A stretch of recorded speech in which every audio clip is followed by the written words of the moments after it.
Dans mon enfance, mon père, il est né à la frontière russe, au bord d'un très grand lac. Et donc, très souvent en été, on y allait. Parfois, le lac était complètement calme, on voyait les collines en face se refléter dans le lac. On appelait ça les filets de pêche, les reflets de soleil dans le sable au fond du lac.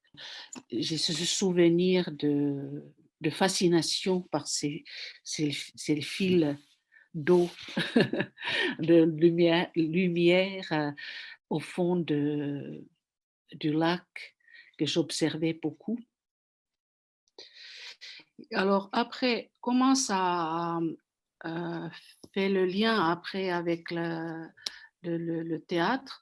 Je pense que ça a quand même été déclencheur, c'était quand je suis arrivée à Paris, je pense que c'était 85, il y avait une exposition au Louvre des marionnettes asiatiques. Et c'est là où j'ai appris qu'il y avait des marionnettes sur eau. Après, je suis entrée donc 5 ans plus tard à Charleville. Et, et puis quand on a alors après commencé à travailler le travail de diplôme, et de nouveau, je me suis penchée dans l'histoire finlandaise et de mon enfance. Ce que je trouvais intéressant, c'est que Kalevala, les premiers chants, ils sont à peu près 1000 ans. Apparemment, les marionnettures aussi, à peu près 1000 ans. En Kalevala, donc la poésie traditionnelle finlandaise, on travaille sur 8 syllabes. Les chants vietnamiens pour le marionnetturo, c'est aussi en 8 syllabes. Donc, il y a une correspondance complètement purement théorique. Il était impossible d'imaginer d'avoir un bassin comme le vietnamien qui est très haut. Il était aussi impossible d'avoir 12 marionnettistes. Et puis, il y avait aussi Patrick Maire qui a dit écoute, on est des jeunes génies, on va faire beaucoup mieux que les Vietnamiens. L'année après, j'ai rencontré Jean-Christophe et lui, il a probablement du sang vietnamien. J'ai envie d'aller voir au Vietnam comment ils font. Et donc, on est parti. Et puis, donc, ça a abouti qu'on a non seulement eu un livre où il y a des dessins techniques, et avec l'argent qu'on avait gagné en organisant le carnaval et des marionnettes du carnaval à l'école française, on a pu commander un spectacle de marionnettes sur en extérieur.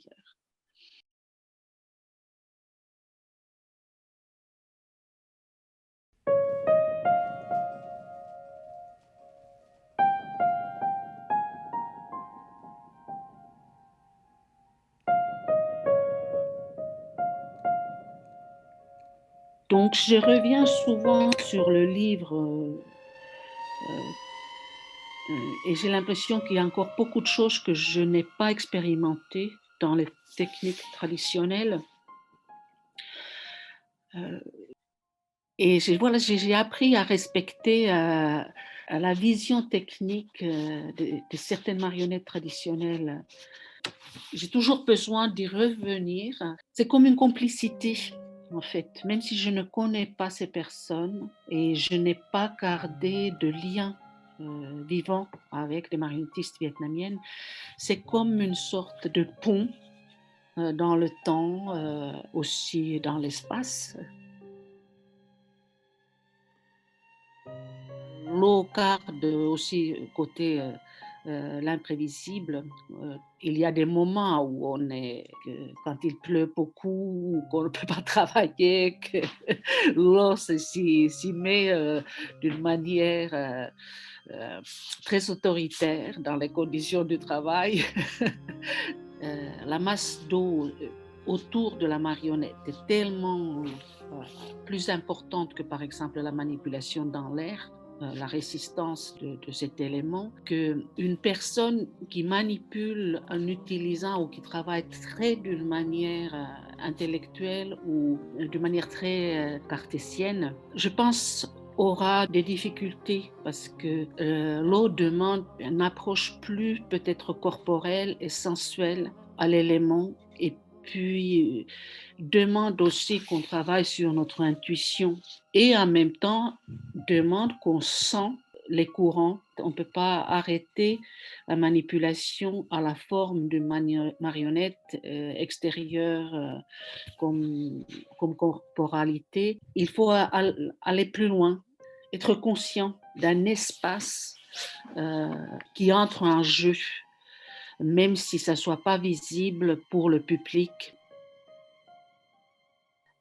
Et ce qui est bien, c'est que chaque fois, quand on travaille dans un état, on est obligé de réfléchir, mais pourquoi je fais du théâtre? Pour qui? Comment je vais venir faire venir le public, qu'on peut sensibiliser sur ces espaces vivants en amont, qui, comment, avec qui peut intervenir et pour faire que ça devienne partage avec voilà, des habitants locaux. C'est pas seulement un événement concret, mais que ça pose des questions plus basiques sur mais comment on veut gérer le territoire, qu'est-ce qu'on peut faire ensemble, qui décide, qu'est-ce qu'on partage. Oui, là, ça devient très intéressant.